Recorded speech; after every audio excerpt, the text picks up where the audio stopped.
কি রে, জায়নামাজ কারেন্ট মারতেছে কেন? হ্যাঁ, আবার শর্ট মারতেছে।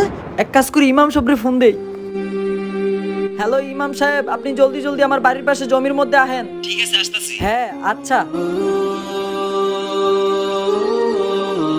কি হয়েছে জীবন ভাই, এত তাড়াতাড়ি ডাক দিলেন? ইমাম সাহেব, নামাজ পড়ার জন্য যখনই আমি জায়নামাজে পা রাখি তখনই কারেন্টে শর্ট মারতেছে।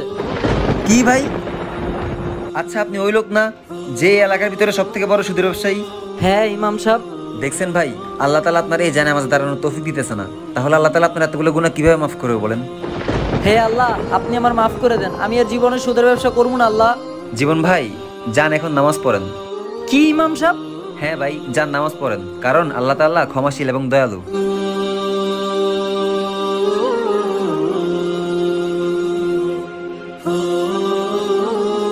আল্লাহ নিশ্চয়ই ক্ষমাশীল। আমাদের ভিডিওটি ভালো লাগলে সাবস্ক্রাইব করবেন।